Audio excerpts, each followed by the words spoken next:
He's going to CT? Yes, ma'am. Lang kami ngayon sa emergency hospital kasi nagkaroon kasi si John ng pananakit ng kanyang tiyan kaya sinugod namin siya dito. Hinihintay na lang namin ngayon yung resulta ng kanyang mga test. Jeez, I don't think I have enough for this visit. How many money do you have? It's only a few hundred. Whole bag of potato. Tignan ang mga nakuha namin sa basurahan na patatas, ginawang gourmet. Home fries. Marami akong mga nababasang comment. Nakesyo raw kaya sumakit yung tiyan ni John dahil sa mga nakain namin galing sa basurahan. Sa totoo lang guys, no, sasabihin ko sa inyo, halos 3 taon na kaming namamasura dito sa Amerika. At kung matagal na kayong subscriber ni Johannes and John, nakikita nyo naman kung ano yung mga kinukuha namin. Siyempre yung mga pwede pang lutuin, yung mga katatapon lang nila. Hindi naman kami basta-basta kasing kumukuha ng mga pagkain sa basurahan. Siyempre, as a chef, si John, tinitignan niyang mabuti, sinusuri niyang mabuti kung okay pa ba itong lutuin, fresh pa ba ito, especially sa mga karne or mga gulay at mga prutas. Kaya naman, feeling namin yung pananakit ng tiyan ni John ay hindi dahil sa mga nakain namin sa basurahan. Kasi sa totoo lang, napakamaingat talaga namin sa aming mga kinukuha. Kadalasan kasi sa mga nakukuha namin sa basurahan ay nakabag pa at nakaplastic pa, silyadong-silyado pa talaga. Kaya hindi ka mag-aalinlangan na kainin ito dahil nakabalot pa balot na balot pa, ayan. So imposible naman na magkaroon ito ng mga bakterya, mga mikrobyo, 'di ba? At saka hindi pa expired. Kagaya na lamang nitong napakaraming cookies na ito na ilang linggo kong kinain. Marami sa inyo ang nagsabi na baka dahil sa mga patatas na nakuha namin sa basurahan noong nakaraan. Kasi green na siya, bawal na daw itong lutuin. Meron ding nakapag-comment na baka dahil sa mga beans na nakuha namin noong nakaraan sa basurahan na sobrang dami na niluto ni John. Pero pinakuluan niya naman yun ng mabuti. Niluto niyang mabuti kaya for sure hindi yun ang dahilan. Mushrooms are heating up. Nagluluto lang si John ngayon ng sauteed vegetable. Ayan, gamit of course ang isa sa mga ingredients niya, itong beans na nakuha natin sa basurahan. Sa totoo lang, malaking kabawasan talaga ito sa expenses ang ginagawa naming pamamasura. Marami ang tumataas ang kilay at hindi maintindihan yung aming mga ginagawa. Pero hindi na namin iniintindi kasi we cannot please everybody naman .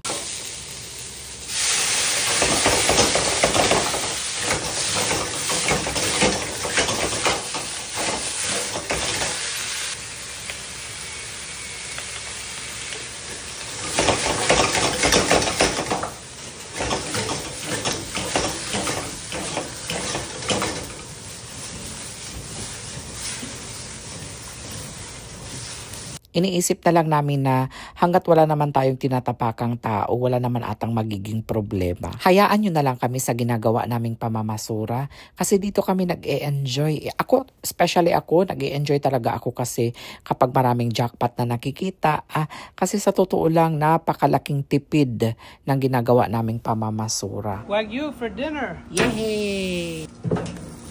Wow, look at that! Wagyu! Hala ka! Sarap ng Wagyu! It's under 100, but... Hi guys! This is our Thanksgiving dinner! Thank you, courtesy of Kibler and David. Thank Ngayon you, na kami Kibler and David. Ngayon na kami makakain ng steak na halos 10,000 pesos yan, dear. 10,000 pesos. I'm afraid to eat. Ako din. Isang buong steak lang yan guys, pero 10,000. How's it cooked today? I like it. Hala, ang sarap niyan, dear. Uy, salamat! Okay, what piece do you want? Want the caps? Cups. The end cup. That's good. Uy, that's good, darling. You're having rice? No. Thank you, dear. Yay! What do you want to drink, dear? I have water. Happy Thanksgiving! Happy Thanksgiving! Suka pinakurat for Wagyu steak? Why not? Oh, no. I like it. I like everything with sukang pinakurat. Thank you so much, Kibler, for the Wagyu steak. Bigay ng kaibigan namin. Sarap. Delicious, tender. Tender. Have a French fry.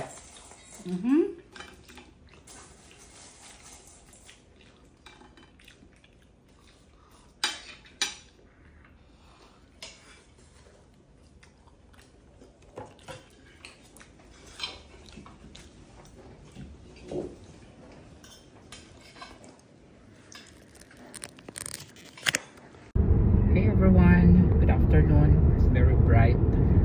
3 o'clock. 3 o'clock or 4 o'clock? 4. And we're going to the hospital. Jan is going to the hospital. Emergency hospital. Emergency room at the hospital. Because he's not feeling well since last night. I suspect I have diverticulitis. Ayan. He had that before. And then it was cured for a while, like years and years ago. Yeah, maybe 9 years. And then the same symptoms he's having now. So he suspected na meron siyang ganun ulit. There are some certain food kasi na mag-trigger siya eh. So, para siyang in your intestine, may butas siya there. There's a hole in your intestine. Yeah, there's little pockets. Pockets. Once mapasukan siya ng ano, so it will swell? Or it's like the food gets stuck in the pocket and then rots. So there's like a... So we'll see. I think may mga creates test. an infection. So I think may mga test na gagawin mamaya. Pupunta kami sa JFK. Doon kasi yung doon kasi may ano kasi highest star. Ayan. Kumbaga sabihin natin highest star yung hospital na yun. So we are like how many minutes there? Siguro 15 to 20. 10 total. 10. Ayan, 10 lang pala. Okay, see you there. Hi guys, so nandito na kami ngayon sa emergency. Hatid ko lang si John. Pero sabi ni John, mga 2 oras daw aabutin. Kasi may mga test pa na gagawin sa kanya eh. To pay the insurance this month?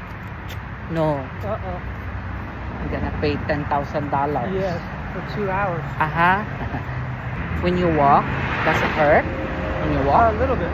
It's uncomfortable. When you touch, like the pain's deep inside.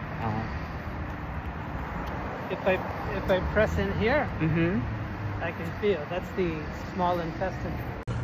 Ayan, nandito na kami ni John. Pasok lang tayo. Waiting lang kami ni John. Ayan, sasama ako kay John. Ayun. Ayun na, tinawag na si John. Just don't feel good. It reminds me of diverticulitis. Go ahead, hop up there, sir. Okay, so no allergy.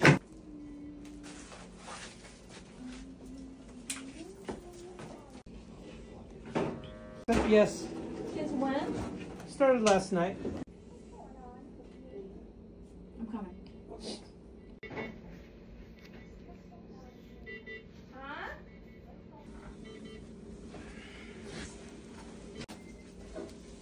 Oh, we get to do all the little sticky tabs now? Yes. All right. You have to do all the little sticky things now.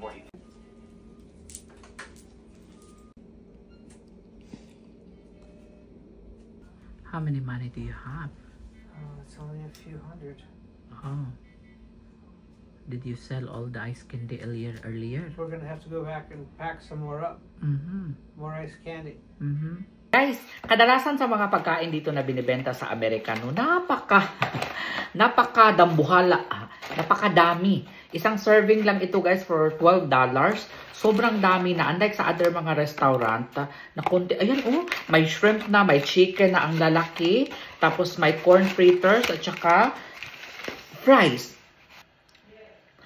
Ayan oh, $12, kompleto stricatos na siya guys.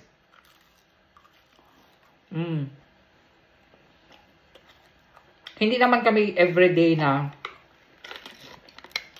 kumakain na dyan sa labas o nagpapabili ako ng mga fast food guys.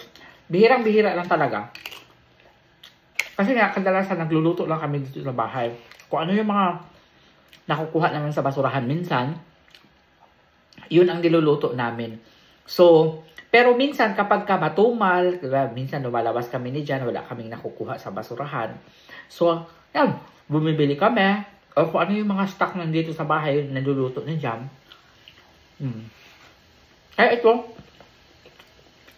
Sa Bud's Chicken, ito eh. Namin binili. Sa ibang restaurant, siguro nasa $20-25 na ito. Pero sa Buds, nasa $12 lang ito. Hindi ko ito maubos.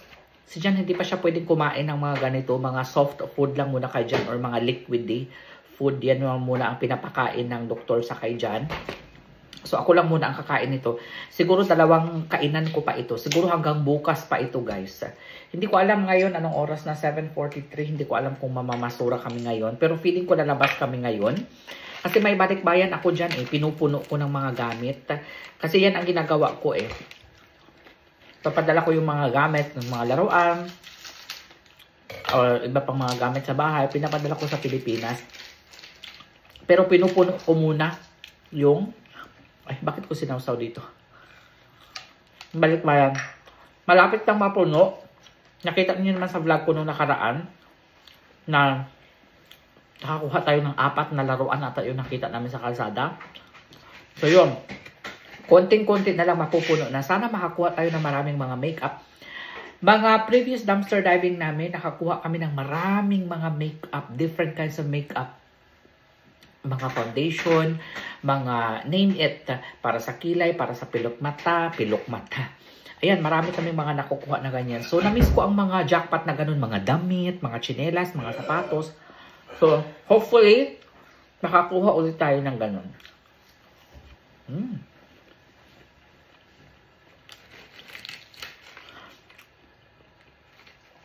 So, ayun, gusto ko lang pala mag-thank you sa lahat ng mga nag-send ng prayer for John.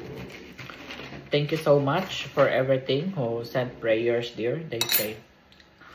Thank you, everybody. So, hereditary talaga ang pagkakaroon ni Jan ng diverticulitis. And hopefully, hindi siya maglala, guys. Kasi ang next daw niyan, pag naglala, pag nag-severe, kailangan ng operahan. So, for now, hindi muna. Medication muna. Binigyan lang si Jan ng medication ng doktor.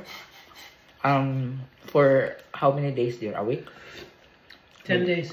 10 days. Ang medication, iinumin ni Jan yun. Tabletas lang siya. So, sa mga nag-worry sa amin ni Jan, na sa pagkain sa mga galing sa basura, hindi po yun. I-erase po ninyo yun sa inyong mind. Kasi, marami po ang namamasura sa buong mundo. Hindi lang naman dito sa Amerika eh. Actually, kahit mga Amerikano namamasura din. So, sana wag isipin ng iba na, kasi ang pamamasura marangal na paraan. Isa itong marangal na paraan para makatipid tayo, di ba? So, yun. Huwag yun ang isipin na ganun na galing sa pamamasura kaya sumakit ang tiyan, ganyan. Dahil hindi po yun totoo. Okay? At least na ipaliwanag natin ng maayos sa inyo. Kasi marami ang mga nagmamarunong eh. Dahil yan sa kinain nyo sa basurahan. Kaya nagkaganon. So, hindi po yan totoo. So, yun lang guys. That's it for our vlog. Abangan ninyo ang sunod pa natin na pamamasura.